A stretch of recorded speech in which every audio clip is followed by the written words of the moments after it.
Ever since I was around 8, everyone has been obsessed with zombies, including me. My only reason for existence was that Friday to Sunday sleepover I'd have with my friend, playing Keynote or Toen on the Xbox 360 and pulling all-nighters. Yeah, those were the times. But a distinct memory I had was a high schooler on the bus one time talking about he'd love for the world to have a zombie apocalypse. And I realized too that I also always wanted that to happen. But why? Why would an 8-year-old and a 16-year-old both wish the world to be wasted away, where life was boiled down to hardcore survival against an enemy that wanted nothing but to tear you apart?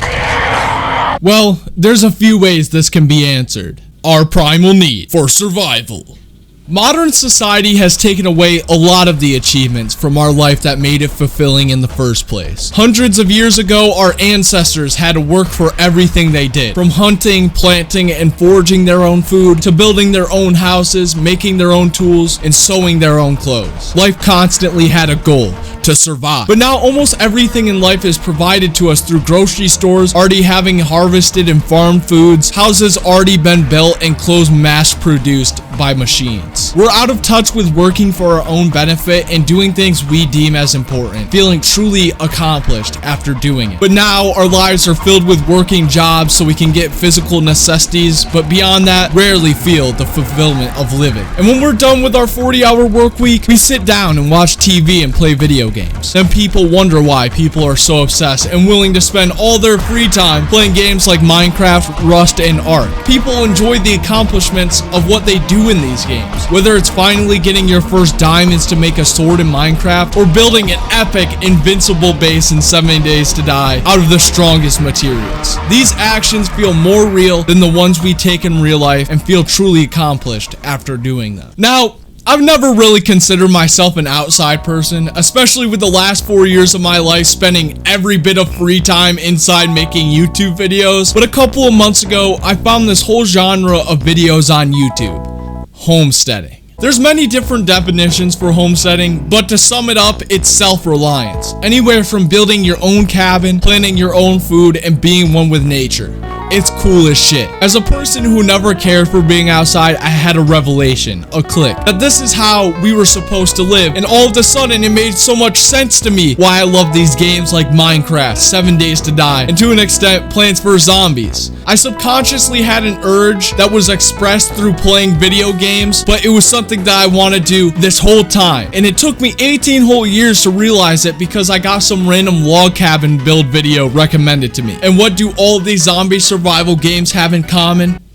Survival. Make your own tools by gathering, use those tools to gather resources to make a home, use that home to establish a farm to sustain yourself, and beat the shit out of zombies. Tell me that doesn't sound 100 times more fun than the life you currently live. A paper done by Alyssa S. Montanaro from the University of Bridgeport compared the differences between wolves in the wild and wolves in captivity. The question of the study was, is the wolf's social behavioral repertoire reduced in captivity as compared to what has been observed in the wild? Basically, this is trying to get as much words in their paper way of saying, does the wolf change in captivity compared to the wild? And the answer is, of course. Wolves are highly intelligent animals that communicate, establish hierarchy amongst a pack, and teach their young. A lot like what humans do in society. Sometimes when packs get too big, wolves break off to dominate new territories and create their own pack. Also, much like what humans have done in recent history. You could say this is what a wolf is, its true nature. But when in captivity, they lose most of these behaviors. In this article it states, if a wolf is captive and has no reason to fight for its survival by protecting a territory or hunting for its next meal, then the wolf's behavior and instincts are cut down to more than 50%. With food provided for them, they have zero reason for predator instinct. With food provided for them, there's zero reason to have a pack form to make hunting easier. And with being put into a set sanctuary, there's no reason to establish territory. These amazing creatures are reduced to a shell of their wild counterparts, even to go as far as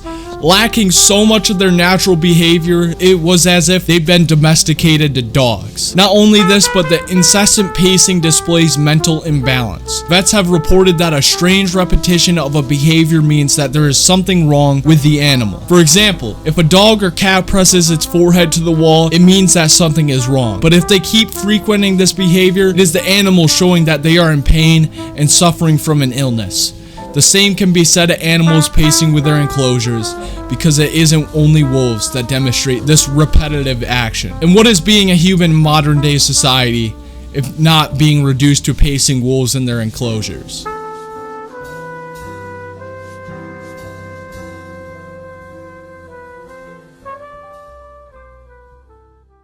Purpose. Most of us waste a lot of our lives doing things we don't care for and otherwise make us feel purposeless. We're told as kids that we either have to get a job once we graduate or go back to school. Anything other than that, whether it's pursuing a passion or even starting your own business, is often shunned or laughed at. So there's this constant pressure on our youth to do things we don't care about because otherwise we won't live to others' expectations of us. And not to mention that nobody ever taught you one of the most important lessons of life is to not care what anybody thinks of you. And unless you're one of the lucky people who've been on the good side of the internet like me and has learned a lifetime of information within the past year, I imagine there's millions of newly graduates lost right now. From October 2020 to the beginning of this month, I worked at Tractor Supply. The job wasn't bad, but the store was in shambles and was pretty hard to work there. Over the course of the time I working there, I got to know my fellow employees really well. I'd always talk them up and get them to talk about their life because I genuinely cared, and also to avoid working. From when I first started working there, the thought of not having a shift with my friend who also worked there killed me. But after 2 months, I was pretty close friends with everyone and loved going to work because I'd get to talk to them, even though working there itself was pretty miserable. A common theme I got out of talking to the people there, specifically the ones who worked there for many years, was the fact that they really didn't have any hobbies outside of work other than watching TV, something I would soon understand. The only people who did were new employees who got hired there within the last few weeks, but from what I knew, that changed very quickly. When I started working there, I went from full of life to slowly becoming devoid of any motivation to do anything but sit down and watch TV when I got home. I went from being in the best period my YouTube channel has ever been in to a few months later, after getting the job, the question of whether or not I should quit YouTube popped in my head for the first time. Then visions started flooding my mind with me becoming just like my zombie co-workers, because there was no longer ambition left in me besides escaping through TV and masturbation, two things I rarely partook in the first place. But it was not until one night where I had this nightmare, where I was at the cash register working a night shift, and the store was desolate without having a single customer,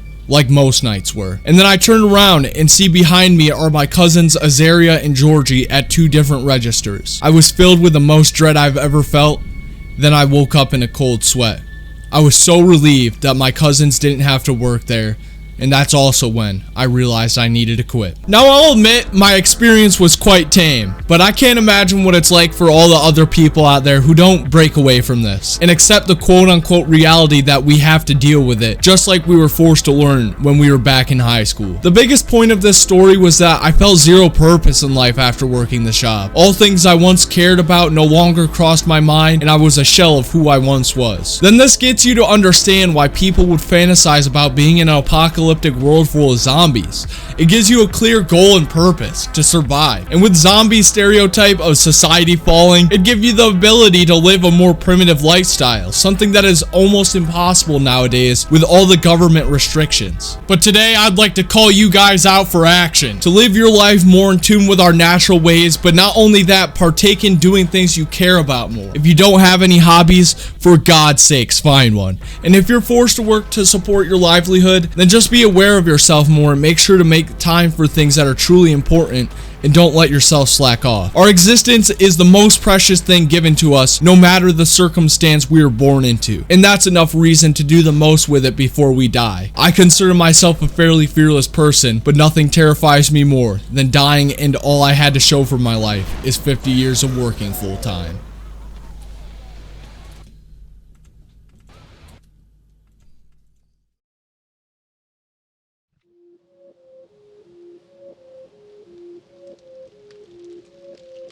I'd say what's keeping me here at this point is my fear from going home. My fear to be back in that mundane world of 9 to 5s, punching clocks, of being stressed out over other people's problems. Not so hard before you've tasted freedom.